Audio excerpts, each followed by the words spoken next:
মশলার বাটিতে উঠিয়ে দিচ্ছি।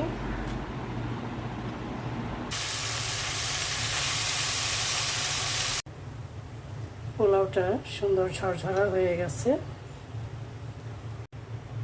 ঢেকে দিচ্ছি।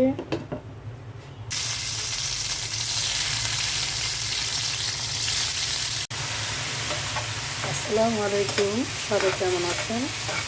আলহামদুলিল্লাহ আমি ভালো আছি। ডিম সিদ্ধ বসিয়ে দিয়েছি, ডিম ভুনা করব। মুরগি ভিজিয়ে দিয়েছি, মুরগি রান্না করব। পোলাওয়ের চাল নিয়ে নিয়েছি, পোলাও রান্না করব। আলু ভাজিটা হয়ে গেছে, পোলাওয়ের চালটা ধুয়ে নিচ্ছি।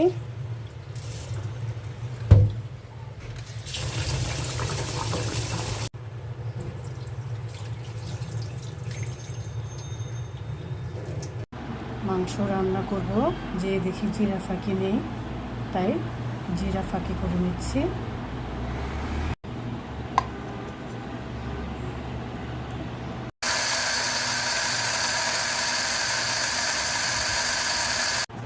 জিরে ফাঁকি হয়ে গেছে, এখন আমি মশলার বাটিতে উঠিয়ে নিচ্ছি।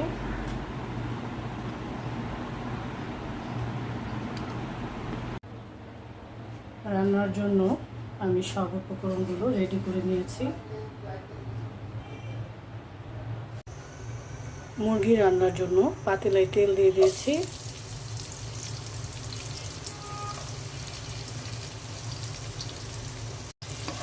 পেঁয়াজটা হালকা ভেজে নেব।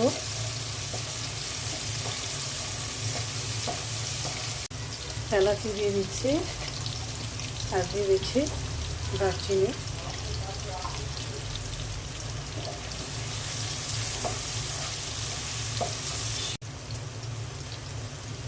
আদা রসুনের পেস্ট দিয়ে দিচ্ছি।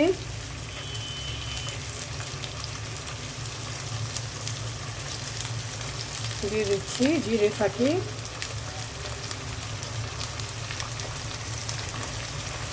হলুদ গুঁড়ো আর শুকনো মরিচের গুঁড়ো,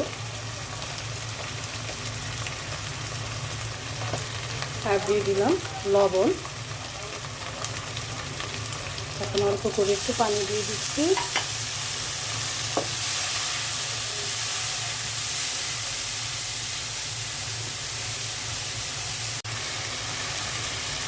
মুরগিটা দিয়ে দিচ্ছি।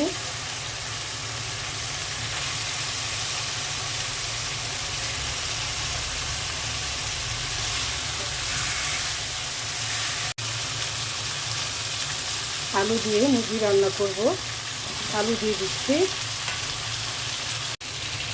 মাংস আর আলুটা কষিয়ে নিলাম, এখন পানি দিয়ে দিচ্ছি। দিয়ে দিচ্ছি কাঁচামরিচ, ঢেকে দিচ্ছি। পোলাও রান্না করব, পেঁয়াজ ভেজে দিচ্ছি।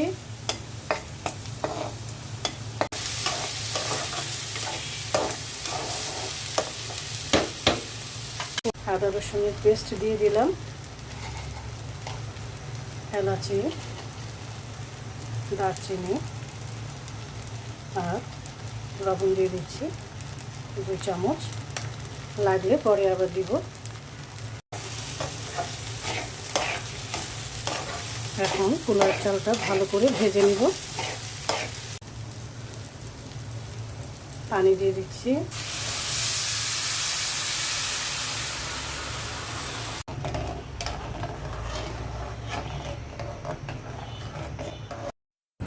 ঘি দিয়ে দিলাম, ঢেকে দিচ্ছি। পোলাওটা সুন্দর ঝরঝরা হয়ে গেছে, ঢেকে দিচ্ছি।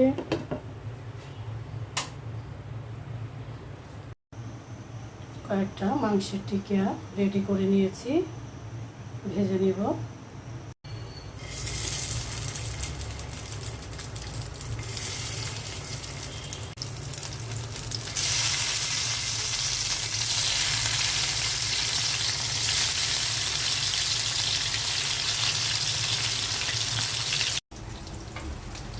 দেখি আমার মুরগির মাংসের তরকারি কি অবস্থা। আলুটা সিদ্ধ হয়েছে কিনা। এই তো হয়ে গেছে, একটু ঝোলঝুলি রাখবো।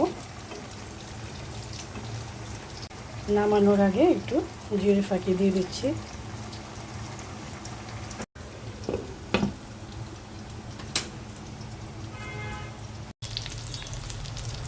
টিকিয়াটাও ভাজা হয়ে গেছে।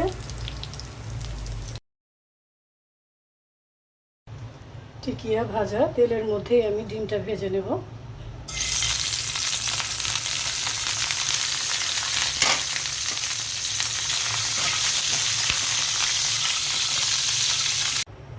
পেঁয়াজ দিয়ে দিচ্ছি।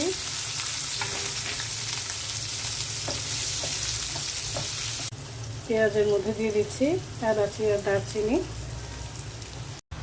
মশলাটা কষিয়ে নিচ্ছি। ডিমগুলো দিয়ে দিচ্ছি।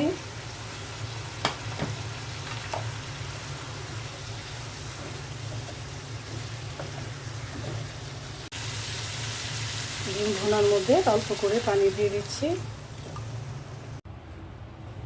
এই তো হয়ে গেছে আমার পোলাও রান্না করা।